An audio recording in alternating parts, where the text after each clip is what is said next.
WordPress में आप सभी का मैं वेलकम करता हूं। मैं हूं मोहम्मद बारमल और आज का जो यूट्यूब का वीडियो है उसमें जो हम बात करने वाले हैं that is about the media library. जबकि वर्डप्रेस की वेबसाइट में जितने भी हम इमेजेस हैं उस सभी को अगर हमें हैंडल करना है तो वो कहाँ से करते हैं, that is the media option after the post. तो यहाँ पे दो ऑप्शन आपको मिलते हैं मीडिया पे। जैसे आप क्लिक करते हो तो यहाँ पे लाइब्रेरी और ऐड न्यू। लाइब्रेरी मतलब कि अभी की एग्जिस्टिंग आपकी जो कुछ भी पोस्ट होगी वो यहाँ पे आपको, सॉरी नॉट पोस्ट, यहाँ पे मीडिया जो कुछ भी होगी इमेजेस वो यहाँ पे आपको दिखेगी। अब यहाँ पे मुझे ऐड न्यू पे क्लिक करना है तो मैं कर पाऊँगा यहाँ से, या फिर यहाँ से अगर मुझे ऐड न्यू पे क्लिक करना है तो मैं कर पाऊँगा। तो यहाँ पे जैसे मैं क्लिक करूँगा तो यहाँ पे मुझे जो इमेजेस ऐड करने का जो ऑप्शन है वो यहाँ पे मिल जाएगा और यहाँ पे लिखा हुआ है maximum file size is 40 MB as per WordPress. WordPress के रूल्स मुताबिक आप मैक्सिमम 40 MB की साइज़ अपलोड कर सकते हो। अगर आप ये वेबसाइट को इंटरनेट पे अपलोड कर रहे हो और आपका मान लो फ्री डोमेन है और वो 10 MB ही अलाउड करता है तो आप 10 MB ही अपलोड कर पाओगे। लेकिन आपका परचेस डोमेन है और शायद वो 1 GB या 2 GB की इंडिविजुअल फाइल आपको अलाउ करता है तो फिर भी आप 40 MB ही पर फाइल अपलोड कर पाओगे। मतलब क्या, 5 इमेजेस है तो 5 4 20, 200 MB टोटल आपका हुआ। ऐड न्यू अगर मैं यहाँ पे क्लिक करता हूँ तो जो नीचे वो एग्जिस्टिंग इमेज है वो दिखती नहीं है। मतलब कि ये क्या हुआ, आप समझ लो ये जेक्वेरी जैसा ऑप्शन हुआ। जेक्वेरी से ये बॉक्स डिस्प्ले होता है और जेक्वेरी से ये बॉक्स हाइड हो जाता है, डिस्प्ले नन, डिस्प्ले विजिबल, ऐसा कुछ ही हुआ। कहीं से भी करो दोनों में आपकी इमेज अपलोड हो जाएगी। यहाँ से मैं अभी सिलेक्ट फाइल का ऑप्शन सिलेक्ट करता हूँ तो मेरी सिस्टम की जो एग्जिस्टिंग सभी इमेजेस है वो यहाँ पे मुझे दिख रही है। तो मान लो मैं एक इमेज सिलेक्ट करता हूँ, कोई भी एक, ये जो फ्लावर है ये फ्लावर अभी के लिए मैं सिलेक्ट कर देता हूँ फॉर एग्जांपल, ठीक है। तो यहाँ पे आप देखिए वो इमीडिएटली मेरी जो कुछ भी इमेजेस है वो यहाँ पे ऐड हो गए। अब मल्टीपल इमेजेस मान लो अगर आपको ऐड करनी है तो सिंपली आपको क्या करना है, यहाँ से आपको मल्टीपल फोटोग्राफ्स आपको रैंडमली सिलेक्ट करने हैं, ओपन पे क्लिक करना है तो आपकी जितने भी इमेजेस है देखो यहाँ पे 1 बाय 1 अपलोड हो रही है। ये सब कैसे हो रहा है, जेक्वेरी एजेक्स अगेन। हमारा क्लीन जो बेसिक कोर PHP का जो अपलोड का कोड है वही होता है, लेकिन उसको जेक्वेरी में वो लोग ऐड कर दिया है। अब इंडिविजुअल इमेज मुझे सपोज यहाँ पे देखनी है, यहाँ पे इस बॉक्स को मैं क्लोज कर देता हूँ। अब इंडिविजुअल इमेज पे जब मैं क्लिक करता हूँ तो ये सब चीज़ें मुझे कुछ दिख रही है, ठीक है ना। यहाँ पे फाइल नेम दिख रहा है, फाइल टाइप दिख रहा है, अपलोडेड दिख रहा है, ठीक है। अब मैंने SEO का जो मेरा दूसरी सीरीज चल रही है, सर्च इंजन ऑप्टिमाइजेशन, ठीक है, उसमें मैंने कहा था कि जब भी आप कोई भी वर्डप्रेस की इमेज अपलोड कर रहे हो तो उसका पहला फाइल नेम प्रॉपरली आप ऐड करो। मतलब कि एक्चुअली इमेज क्या है, जैसे कि ये red tell black Kuku bird है तो यहाँ पे मैंने लिखा हुआ है ना, वॉलपेपर लिखा हुआ है। ये सब जो कीवर्ड्स आप यहाँ पे ऐड करो। साथ में मैंने तब वो कहा था कि आप वर्ड सेपरेटर में ऑलवेज डैश साइन यूज़ करो, फाइल नेम में, डायरेक्टरी नेम में, किसी भी जगह पे आप वर्ड सेपरेटर अगर स्पेसिफाई करना है तो आप ऑलवेज डैश साइन यूज़ करो। वो ऑप्टिमाइजेशन के लिए सबसे बेस्ट रहेगा। फाइल साइज 27 KB, डायमेंशन, सब कुछ यहाँ पे आपको ऊपर दिख रहा है। अब ये alternative text, title, caption, description, uploaded by, जो कुछ भी है वो क्या है। अल्टरनेट टेक्स्ट मतलब कि मान लो किस बिकॉज ऑफ सम रीज़न आपकी इमेज ओपन नहीं हो रही है, स्लो कनेक्शन भी हो सकता है, या फिर जो बंदा वेबसाइट देख रहा है उसके ब्राउज़र में डिसेबल इमेजेस का उसने ऑप्शन सिलेक्ट किया हुआ, क्योंकि जल्दी इमेज जो लोड टाइम लेती है वो ना हो और आपका जो कुछ भी वेब पेज है वो क्विकली ओपन हो जाए। अब आपको यहाँ पे अल्टरनेट टेक्स्ट और टाइटल दो कंपलसरी स्पेसिफाई करने के रहते हैं। मतलब कि एक्चुअली इमेज जो क्या है वो दो चीज़ यहाँ पे लिखनी पड़ती है आपको, ठीक है। अब मान लो एडिट मोर डिटेल्स पे अगर मैं क्लिक करता हूँ तो वही चीज़ें आपको अलग से दिखेगी, है ना। देखो यहाँ पे पूरा टाइटल आ गया, परमालिक आ गई, ठीक है, और यहाँ पे आपको अल्टरनेट टेक्स्ट मिला, कैप्शन मिला और डिस्क्रिप्शन, जो कुछ भी आपको स्मॉल स्क्रीन में जो सब कुछ दिख रहा है यहाँ पे आपको बिग स्क्रीन में सब कुछ इंडिविजुअली प्रॉपर फॉर्मेट में दिखेगा। और वहाँ से अगर आपको एडिट करना है तो आप वहाँ से भी एडिट कर सकते हैं। यहाँ पे डिस्क्रिप्शन में देखो वो क्या बोलते हैं, एक पूरा जो एडिटर आपको मिलता है यहाँ पे, बोल्ड का, इटालिक का, है ना, वो कुछ वहाँ पे आपको नहीं मिलता है, जो छोटी वाली प्रीवियस स्क्रीन थी उसमें। चलो बैक आ जाता हूँ। अब यहाँ पे आपको और ऑप्शन क्या मिलता है, view page as an attachment. यहाँ पे जैसे मैं क्लिक करता हूँ तो आपको ये पूरी एक एज अ वेब पेज आपको दिखेगा। अगर ये मैं किसी के साथ शेयर करता हूँ तो ये इंडिविजुअल इमेज उसको अगर देखनी है तो वो यहाँ पे वो देख पाएगा। अब एक्चुअल चीज़ जो हमें सीखनी है यहाँ पे, वो क्या सीखनी है, यहाँ पे एडिट इमेज पे आता हूँ तो यहाँ पे आपको कुछ एडिशनल्स ऑप्शन मिल रहा है। मतलब कि एक्चुअल अभी का जो डायमेंशन है वो क्या है, 728 बाई 455। अब मुझे क्रॉप करना है तो ये यहाँ पे फ्री क्रॉप होगा। मतलब कि यहाँ से मुझे थोड़ा क्रॉप करना है तो यहाँ से मैं करूँगा, और यहाँ से मुझे थोड़ा क्रॉप करना है तो यहाँ से मैं करूँगा। ये क्या बोलते हैं, फ्री क्रॉप। ठीक है, अब कैंसिल करके फिर से एडिट इमेज में आ जाता हूँ। रोटेट करना है तो मैं वर्टिकली, हॉरिजॉन्टली, जिस भी डायरेक्शन में मुझे रोटेट करना है मैं रोटेट करना। अब मुझे फ्लिप करना है हॉरिजॉन्टल या वर्टिकल, है ना। देखो ये फ्लिप हो रहा है। ठीक है, जैसी थी वैसी हो गई हमारी इमेज। अब अंडू भी करना है तो यहाँ से आप अंडू कर सकते हो, रीडू करना है तो वो यहाँ से आप रीडू कर सकते हो। अब ये जो एस्पेक्ट रेशियो है वो काफ़ी अच्छी चीज़ है, ये यहाँ पे दी हुई है। अब मान लो कि आपकी जो थीम है वेबसाइट की वो ज़्यादातर स्क्वायर इमेज बताता है। मतलब कि वाइड इमेजेस उसमें एज पर थीम नहीं आ रही है, as per theme wide images नहीं है, स्क्वायर इमेजेस है। यहाँ पे आप अगर क्लिक करोगे तो उसकी जो कुछ भी हेल्प है वो यहाँ पे ओपन हो जाएगी। मतलब कि एग्जैक्ट स्क्वायर आपको रखना है तो आपको एस्पेक्ट रेशियो क्या रखना है, 1/1। स्लाइड वाइड इमेज रखनी है विथ में, तो यहाँ आपको एस्पेक्ट रेशियो क्या सिलेक्ट करना है, 4/3।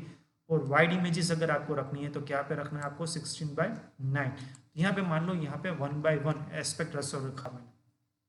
अब यहाँ पे मैं क्रॉप पे क्लिक करता हूँ, देखो तो अब जो मेरा फ्री क्रॉप था ना वो फ्री क्रॉप नहीं हुआ, देखा, फ्री क्रॉप नहीं हो रहा है। दोनों एंगल से इक्वली क्रॉप हो रहा है। पहले जो फ्री क्रॉप मैंने बताया था, अब मुझे यहाँ से ये सिलेक्शन करके सेव पे क्लिक करना है तो ये मेरी स्क्वायर इमेज हो गई। अब मान लो मैं अंडू कर देता हूँ,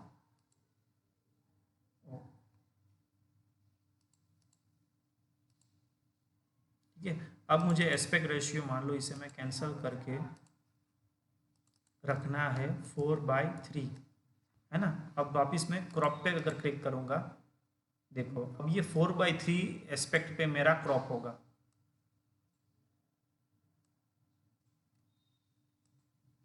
मुझे कैंसिल करके ही करना पड़ेगा क्योंकि वो पूरा ना 1/1 का जो था ना वो सिलेक्ट हो गया था। 4/3 क्रॉप पे मैं क्लिक करता हूँ तो यहाँ पे आप देखोगे, देखिए वाइड एग्जैक्ट स्क्वायर नहीं है, स्लाइड, ये मतलब कि ये विड्थ है स्लाइटली बड़ी है कंपेयर टू हाइट। अब ये मुझे सिलेक्शन करना है तो यहाँ पे मैं मूव करके सेव पे क्लिक करना चाहता हूँ तो यहाँ पे मैं सेव पे सिंपली क्लिक कर सकता हूँ।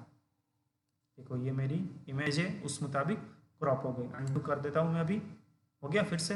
अब मान लो मैं यहाँ पे 16/9 सिलेक्ट करता हूँ, वापिस मैं क्रॉप पे क्लिक करता हूँ, कैंसिल ही करना पड़ेगा वापिस मुझे, मैं भूल गया। एडिट इमेज पे करता हूँ। अब मुझे यहाँ पे रखना है 16/9, मतलब कि जो वाइट स्क्रीन सभी आज की डेट की होती है वो। ठीक है, अब देखिए यहाँ पे आपको डिफरेंस दिखेगा, है ना, एग्जैक्टली वाइड। अब ये मुझे एक्स्ट्रा जो ब्लैक है सब वो निकाल देना है। तो यहाँ पे मैंने सेलेक्ट किया और यहाँ पे मैं क्रॉप पे जाता हूँ तो देखो वो मैं फाइनल अब इमेज को सेव करना चाहता हूँ तो वो सेव हो गई। ठीक है, अब यहाँ पे मैंने मान लो क्लोज कर दिया। ये इमेज तो ओरिजिनल वैसी की वैसी हो गई। मुझे जो करना था वो कुछ और करना था और गलती से मैंने कुछ और कर दिया। तो आपको क्या करना है, फिर से एडिट इमेज में आना है और यहाँ पे आप देखो अब ये ऑप्शन वापस मिल गया आपको। यहाँ पे करना है आपको रिस्टोर इमेज और मुझे करना है simply image is successfully restore. देखो वो जो पुरानी इमेज थी वो वापस आ गई। मतलब कि वर्डप्रेस में अगर आप कुछ भी चेंज करते हो ना तो वो ओरिजिनल इमेज में कुछ चेंज नहीं होता है, उसकी इंडिविजुअल एवरी टाइम एक न्यू फाइल क्रिएट होती है। वो कहाँ पे होती है वो भी मैं बता ही देता हूँ आपको साथ में इसी वीडियो में। यहाँ पे मैंने सिस्टम या सी ड्राइव में htdocs में आता हूँ और मेरा जो वर्डप्रेस का जो फोल्डर है उसमें आके यहाँ पे आप देखिए कंटेंट्स में अपलोड्स में 2020 अभी का जो मंथ है वो अगस्त मंथ। और यहाँ पे जो देखो हमने पैरोट की एक इमेज ऐड की थी, है ना, और यहाँ पे देखो कितनी इमेज है। फ्लावर्स की हमने एक इमेज ऐड की थी, है ना। ये सब कहाँ पे आ गई, ये सब कितनी आ गई देखो। यहाँ पे मैं डिटेल व्यू करता हूँ थोड़ा सा, तो आपको डिफ्रेंशिएशन मिलेगा एग्जैक्टली सब ये चीज़ें वो क्या है। देखो रेड टाटा, देखो ये 600 by 300, 400 by 250, 300 by 150 by 150, ये ओरिजिनल इमेज हुई हमारी। नहीं, ये वाली ओरिजिनल इमेज है क्योंकि पीछे इसमें कुछ लिखा हुआ नहीं है। ये 150 by 150 की फिर से हुई है ना। ये इस इमेज की 150 by 150 हुई। बाद में जो रोटेट की थी उसकी जो कुछ भी इमेज हुई, ये सब ये हुई, है ना। देखो यहाँ पे आपको दिखेगा, नहीं ये थोड़ी क्रॉप की हुई इमेज है, स्लाइटली क्रॉप्ड इमेज है उसका है ना। तो ये जितनी भी इमेज है देखिए, कोई भी वर्डप्रेस में कोई भी इमेज यहाँ पे डिलीट नहीं होती। यहाँ पे आप ठीक से आप समझो ये कैसा वर्कआउट करता है। तो वर्डप्रेस में बेसिकली 3 फोल्डर मैंने स्टार्टिंग में बताए थे, डब्ल्यू पे एडमिन, कंटेंट और इंक्लूड्स। तो हम यूजर कंटेंट जितना भी होगा ना वो सब यहाँ पे होगा। जैसे कि हमने क्लासिक एडिटर इंस्टॉल किया था, तो यहाँ पे आप देखो क्लासिक एडिटर की जो डायरेक्टरी है वो क्रिएट हो गई और उसका PHP का जितना भी कोड है वो सब यहाँ पे आ गया। अब मान लो हमने एक थीम भी इंस्टॉल की है, थीम में जैसे आओगे तो एग्जिस्टिंग थीम भी यहाँ पे दिखेगी और कैनरी जो थीम हमने इंस्टॉल की थी उसकी जितनी भी फाइल्स है वो यहाँ पे आपको दिखेगी। इन सेम वे अगर आप कोई भी इमेजेस जब भी आप अपलोड करते हो तो कंटेंट डायरेक्टरी में आपको दिखेगा। तो यहाँ पे आपको ईयर वाइज पहले डायरेक्टरी मिलेगी, मतलब कि 2020 का भी जो ईयर है वो आपको दिखेगा। बाद में इसका जो रिस्पेक्टिव मंथ होगा, मतलब कि जुलाई में है या फिर अगस्त में है, तो यहाँ पे अगस्त में जितनी भी आपने इमेजेस ऐड की होगी वो सब यहाँ पे आपको दिखेगी, है ना। सब इमेज ये सब अगस्त मंथ की है। तो यहाँ पे समझ लो वर्डप्रेस कोई भी चीज़ डिलीट नहीं करता है, उसकी हिस्ट्री में सब रहता ही है। अब मैन्युअली मान लो कोई भी इमेज आपको यूज़ करनी है तो आप यहाँ से वो यूज़ कर पाओगे। वापिस यहाँ पे आ जाते हैं और देख लेते हैं और कुछ आई थिंक लेफ्ट नहीं हुआ। अब अल्टरनेट टेक्स्ट मतलब कि क्या, किसी भी जगह पे जब भी मैं कोई भी इमेज पर्टिकुलर ये वाली इमेज जब जहाँ पे भी ऐड करूँगा तो यहाँ पे मैं लिख देता हूँ रेड टेल्ड पैरोट। तो अल्टरनेट टेक्स्ट मतलब कि बिकॉज ऑफ सम रीजन ये इमेज अगर दिख नहीं रही है तो अल्टरनेट टेक्स्ट क्या दिखेगा, रेड टेल पैरोट। अब ये इमेज वाइज होता है, पोस्ट वाइज नहीं होता, ये समझ लो। मान लो कि ये पैरोट की जो इमेज है 4 या 5 पोस्ट में आपने यूज़ की हुई है, तो इंडिविजुअल पोस्ट वाइज अगर आपको अल्टरनेट टेक्स्ट रखना है तो वहाँ से जो इमेज एसआरसी का जो टेक्स्ट होता है वहाँ पे जाके आपको टेक्स्ट चेंज करना रहेगा।